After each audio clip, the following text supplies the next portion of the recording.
I'm Crackshot. Welcome to another episode of Crackshot Chronicles.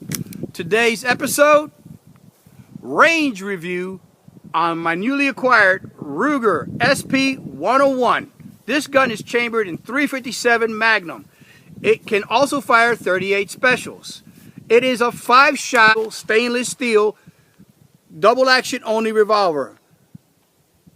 It has a 2 1/4 inch barrel. Okay, show you this way. Has a 2 1/4 inch barrel. It does have this sight up here. It's kind of like a flat black sight, and it has the gutter canal sights, which means you don't have to ever worry about it snagging on anything or getting knocked out of alignment. It is a great gun for concealed carry. Today we're going to shoot some .357 Magnums, and we're going to shoot some .38 specials for comparison. Now, this is an example of the .38 special we're going to shoot through it. I'm going to go ahead and load the gun up right now and shoot at these targets. I have 2 targets downrange. One is a man-sized target, which is the first one I'm going to shoot at, simply because I've never fired this gun before. It's the first time. I just got it out of the box, and I want to make sure I see where the point of aim, point of impact is going to be at 7 yards. And then we're going to take the camera downrange and see where it's hitting. So without further ado, let's go ahead and shoot and see what this little thing can do. I don't know if you could tell, but the long and heavy double action only trigger pull caused me to have difficulty pulling that trigger without moving the sight off target. Not enough to miss, but enough to cause me to shoot low and to the right. This is actually a pretty good feature for a defensive gun, because if you're holding somebody at gunpoint waiting for the cops to show up, you don't want to accidentally pull the trigger and shoot someone who has surrendered to you just because you sneezed or somebody bumped you from behind. However, the trigger was very smooth, it had very little take-up, and the hammer dropped with a crisp motion. Now here I am shooting this SP101 with .38 specials with one hand. If I thought I had difficulty staying on target while pulling the trigger with both hands, it felt like it was twice as difficult to do with one hand. When I switched over to my left hand, it actually felt 3 times as difficult to stay on target while pulling that trigger back. Although it was extremely difficult to maintain my gun on target, it wasn't causing me to miss entirely. This is definitely a gun that will be shot frequently with .38 specials and loaded with .357 Magnums for defensive purposes. Surprisingly enough, the full barrel underlug did not make the gun nose heavy, as is usually the case with snub nose revolvers. I was very thankful that the stainless steel frame added weight to the gun to be able to make it more manageable under recoil. In all, the gun was not too heavy to conceal in your pockets, but heavy enough to absorb the recoil. Now, based on the amount of movement from the muzzle rise, you could tell I'm now firing full power .357 Magnum rounds. Under recoil, the rubber hand grip felt like it was ripping the web of my hand in between my index finger and my thumb of my shooting hand. The trigger guard was beating the crap out of the knuckles of my support hand. However, when I applied a strong push with my shooting hand and pull with my support hand, I was able to minimize the pain that my hands were feeling, making this gun more controllable to fire with full power .357 Magnum rounds. In any event, this is the kind of gun that is not fun to shoot with .357 Magnums, but is a joy to shoot with .38 specials. I guess when it comes to .357 Magnums in a snub-nosed revolver, if you can't run with the big dogs, stay on the porch. Now here I am shooting full power .357 Magnum with one hand. I'll be shooting with my right and my left, so you could see that although the recoil of this gun is violent, it is not uncontrollable. As you can see, I didn't smack myself in the head like a lot of people you see on YouTube do. I didn't drop the gun or fall on my butt. The gun is not fun to shoot by any means of the imagination, but it's definitely controllable if you do your part.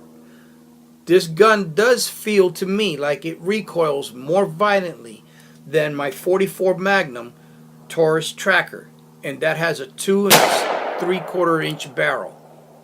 Even with full power 44 Magnum loads, shooting with one hand is more comfortable than shooting this with both hands. Now we all know that in a defensive shooting you're going to be required to shoot fast and accurately, so many would think the 357 Magnum is not the thing to use for those situations. And this is precisely why I am now shooting 5 shots as fast as I can with full power 357 Magnums. By the way, all 5 shots hit in the 7 ring or tighter. Now there are many who believe that a snub-nosed revolver is only designed for short-range defensive purposes and that a long-range shot is impractical. Well, I decided to back it up to 25 yards with 357 Magnum and fire 1 shot into a cardboard piece of paper 8.5 by 11 inches just to see if I could do it. Let's go down range, see if it hit.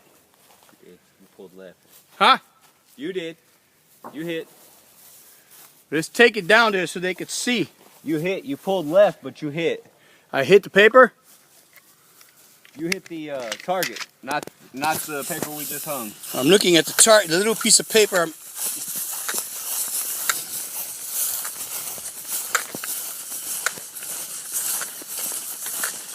I'm wrong. You shot high. You hit it. I hit it. It's a hit. It's a hit. So what I decided to do, now I went ahead and took this 8.5 by 11 sheet of cardboard and placed it out here when I went out to 25 yards to see if I could shoot. As you could see right here, there is a bullet hole. And it's right in the 8 ring of the man-sized target. So I wanted to know, can I hit at 25 yards with the Ruger SP101 with 357 Magnum? The answer is there for you to see. Yes, you can hit. Now I'm going to say, to me, that was a lucky shot because I've never fired this particular gun ever in my life. It's the first example of a SP101 that I've ever fired. And that's the first time I fired 357 Magnum out of it at 25 yards. For the first try, hitting in that 8 and 11, as you can see, 8 inches wide by 11 inches tall is definitely in the kill zone of a human being. Can you engage somebody at 25 yards with this gun? Yes, you can. Now, I know with practice, I can get that group closer to the X ring and I can get my groups tighter. I will get them tighter because I will practice. But 38 Special and 357 Magnum ammo is not cheap, so it will take time. But for today, I have proven that yes, the Ruger SP101 will hit the target. It will put the bullets where you want them, provided you do your part.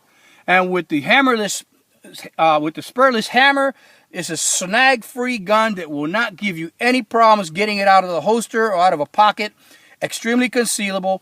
I'll go ahead and put it in my pocket so you can see what it looks like. Okay, let's get up.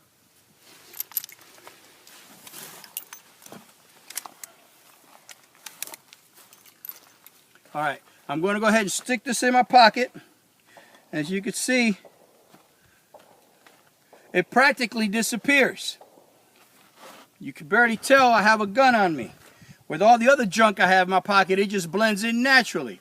So it's definitely something that when I grab it and I go to pull the gun out of the holster or out of the pocket, there's no hammer to snag on the pocket. As you can see, I shove it in my pocket. There it is in my pocket. Reach in, pull it out effortlessly. So it's definitely an awesome defensive handgun for personal protection. It is not a range gun. You're not going to win the Olympics with it. But it will save your life if somebody's trying to mug you or do you harm. So to summarize, the Ruger SP101 and 357 Magnum with the hammerless feature gives you an extremely concealable gun that comes in a very powerful man stopper, 357 Magnum, which many know that it is an awesome defensive cartridge. You could also shoot 38 specials through it so that you can train with less recoil, less muzzle blast, and less harm to your hands.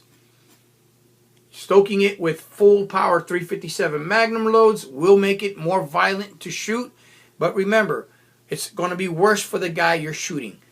Definitely a gun that will protect you from four-legged predators or two-legged predators. If you like this video, please hit like and please subscribe so you can get more like it. Feel free to leave a comment, and please don't be afraid to share this with people you know who may be interested in purchasing a firearm for personal protection. Thank you so very much for watching Crackshot Chronicles. I appreciate you watching this and all your comments, good or bad. Have a great evening.